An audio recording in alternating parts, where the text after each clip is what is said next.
Le 4 octobre, Eltsine donna l'ordre à ses troupes d'attaquer la Maison-Blanche, faisant pilonner le bâtiment même qu'il avait défendu 2 ans plus tôt.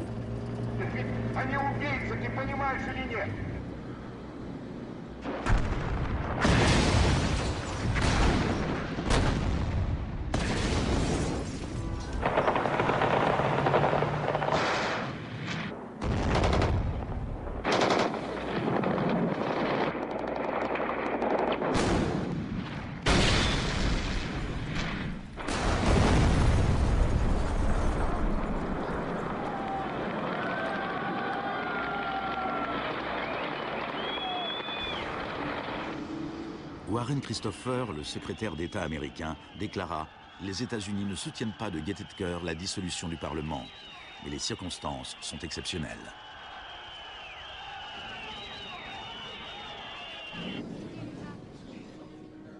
Eltsine avait désormais le pouvoir absolu et suivant les conseils de ses Chicago Boys, il développa un capitalisme des copains. On privatisa ce qui restait des entreprises industrielles d'État, en créant au passage une nouvelle classe d'hommes d'affaires milliardaires, dotés d'une énorme influence politique, les oligarques.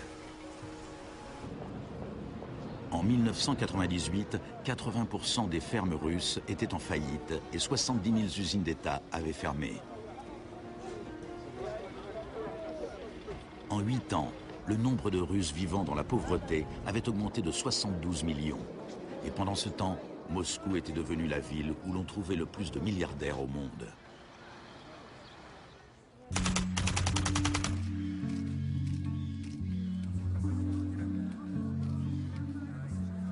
Good afternoon. Thank you for coming. Today it is my honor to announce that I'm submitting the name of Donald Rumsfeld to be Secretary of Defense. I look forward to serving our country again.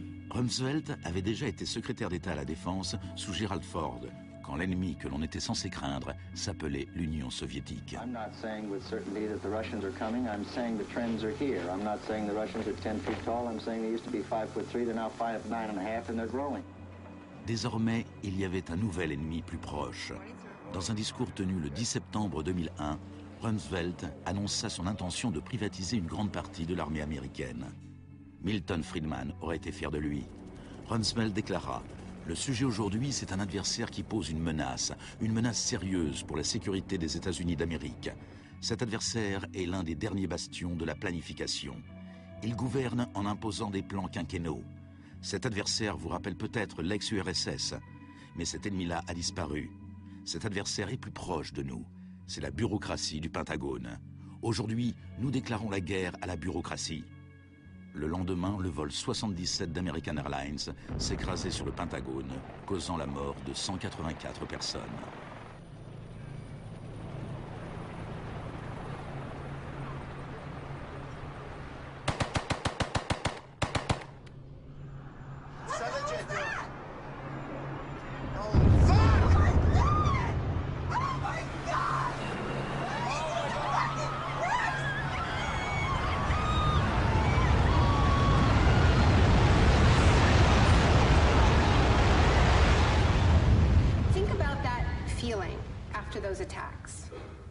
Who are these people? Where did they come from? Why do they hate us? There was a total loss of collective narrative. We were not living in the world that we thought we lived in.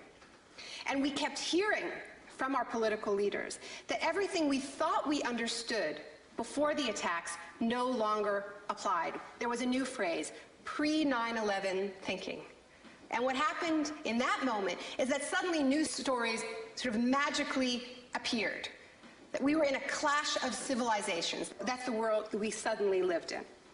That there was an axis of evil, and that we were fighting a war against terror. Cette guerre abstraite et ingagnable a eu d'énormes retombées économiques. Avant 2001, la sécurité intérieure n'avait rien d'une industrie. Aujourd'hui, elle brasse plus d'argent que toute l'industrie du cinéma et de la musique. Entre le 11 septembre 2001 et l'année 2006, le département de la sécurité intérieure a offert 130 milliards de dollars de contrats aux entreprises privées. C'est le complexe du capitalisme du désastre, Une nouvelle économie bâtie sur la peur. This will be a monumental struggle of good versus evil. The best defense against terror is a global offensive against terror, wherever it might be found. La première phase de cette guerre fut le bombardement de l'Afghanistan.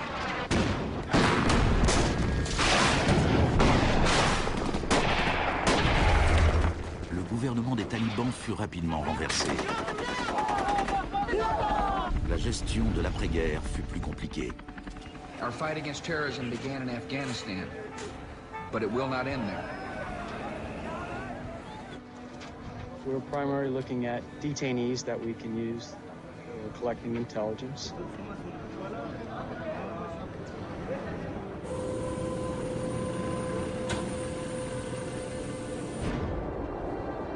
C'est à Guantanamo que pour la première fois, les techniques du manuel de Kubark furent explicitement et publiquement utilisées par les forces américaines avec l'approbation officielle de la Maison-Blanche. Les images furent diffusées sur les télés du monde entier. Isolation, both physical and psychological, must be maintained from the moment of apprehension. The capacity for resistance is diminished by disorientation. Prisoners should maintain silence at all times. They should never be allowed to speak to each other. Parmi ces prisonniers, il y avait Asif Iqbal, Rouhal Ahmed et Shafiq Rasool de Timpton en Angleterre. Ils furent détenus plus de 2 ans à Guantanamo avant d'être relâchés sans qu'aucune charge ne soit retenue contre eux. Mentally, yeah, you couldn't speak to nobody, you couldn't do nothing, you couldn't stand up. And just sitting there, you'd be in your thoughts all the time thinking, what the hell's going on, where the hell am I? And we're going to be staying here for the rest of our lives, and we're going to be going back home. Will we ever see our family again? Sur les 779 prisonniers qui ont été détenus à Guantanamo, seulement 3 ont été reconnus coupables d'un crime.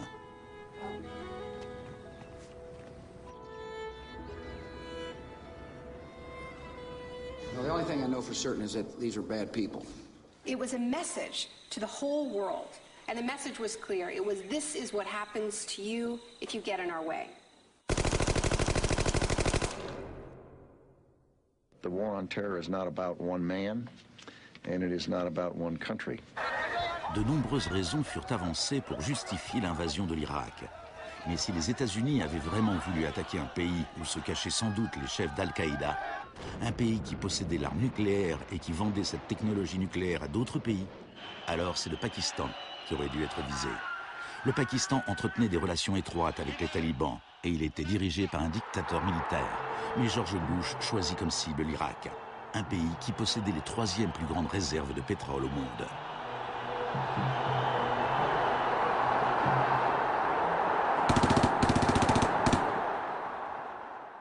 Now, about the Defense Department's war plan. It is not like that for the Gulf War. It's more along the lines of the Panama invasion of 1989.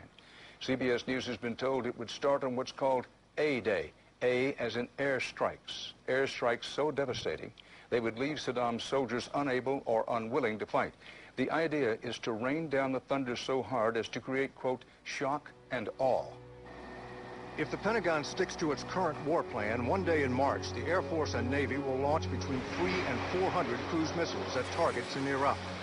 More than were launched during the entire 40 days of the first Gulf War. The sheer size of this has never been seen before, never been contemplated before. Harlan Ullman is one of the authors of the shock and awe concept, which relies on large numbers of precision-guided weapons. So that you have this simultaneous effect, rather like the nuclear weapons at Hiroshima, not taking days or weeks, but in minutes.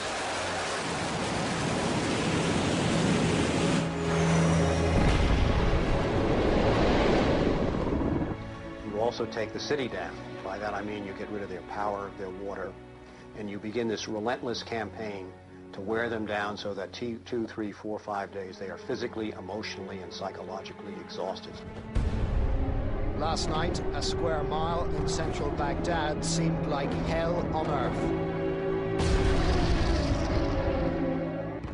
Pendant la première vague des bombardements, les habitants de Bagdad subirent une version de la privation sensorielle décrite dans le manuel de Kubark. Dans le chaos qui suivit le renversement de Saddam Hussein, les États-Unis ne firent pas grand-chose pour faire cesser le pillage. Certains responsables américains pensaient même que cela leur facilitait le travail pour démanteler l'État irakien. John Agresto, chargé de la reconstruction des universités, déclara qu'il voyait le pillage des écoles comme une bonne occasion de tout reprendre à zéro. En réalité, avant les sanctions, l'Irak avait le meilleur système éducatif de la région. 89% des Irakiens étaient alphabétisés. Par comparaison au Nouveau-Mexique d'où venait John Agresto, 46% de la population était techniquement illettrée. In Iraq, you had three distinct forms of shock that were all working together and reinforcing each other.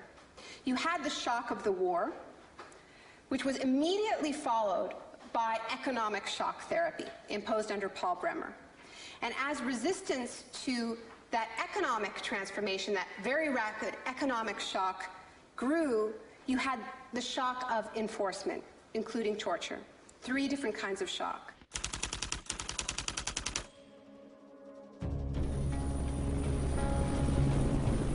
En mai 2003, Paul Bremer fut nommé administrateur américain en Irak. 2 semaines après son arrivée, il déclara le pays ouvert aux affaires. We consider that the coalition had very broad authorities to determine the direction of the Iraqi economy. Bremer ne connaissait pas grand-chose à l'Irak, mais il connaissait bien le capitalisme du désastre. Dès le début du boom de la sécurité intérieure, il s'était lancé comme expert conseil dans le domaine des mesures de crise. Today is a very important day in Baghdad. Bremer passa les 4 premiers mois à signer des décrets tout droit sortis de l'école de Chicago. Rumsfeld décrivit les nouvelles lois irakiennes en matière d'investissement et d'impôts comme les lois les plus avancées et les plus incitatives du monde libre. L'une des premières décisions de Bremer fut de licencier 500 000 fonctionnaires. Ce fut présenté comme une mesure de débahatification, mais le démantèlement de l'État était aussi une mesure typiquement friedmanienne. On promit des aides pour la reconstruction. Our investment in the future of Afghanistan and Iraq is the greatest commitment of its kind since the Marshall Plan. Mais dans la réalité, les choses furent tout à fait différentes. Le plan Marshall avait pour objectif de relancer l'industrie européenne, alors que l'argent de l'aide américaine en Irak est allé dans les poches des compagnies américaines. Quand du travail provenait jusqu'aux Irakiens, c'était tout au bout d'une chaîne de sous-traitants.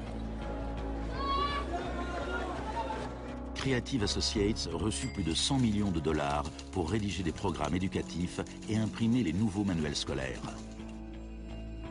La société de conseil en management et technologie Bearing Point reçut 240 millions de dollars pour élaborer un modèle économique basé sur le marché applicable à l'Irak. La société RTI, basée en Caroline du Nord, toucha 466 millions de dollars pour ses conseils afin d'introduire la démocratie en Irak. Et Halliburton reçut 20 milliards de dollars pour ses frais, en plus de ses contrats irakiens. Parsons reçut 186 millions de dollars pour construire 142 cliniques. On en construisit seulement 6. La fourniture d'eau et d'électricité ne s'améliorera pratiquement pas, malgré les milliards dépensés pendant les 4 premières années. We're going to succeed here, and when we succeed here, we will have done something important, not just for 25 million Iraqis. We will have done something that serves Western interests in this whole region. Même la nouvelle monnaie irakienne était imprimée à l'étranger. Let me show you an example of these notes. Les Américains allèrent jusqu'à payer des entreprises privées pour qu'elles contrôlent le travail des entreprises privées qui avaient obtenu des contrats.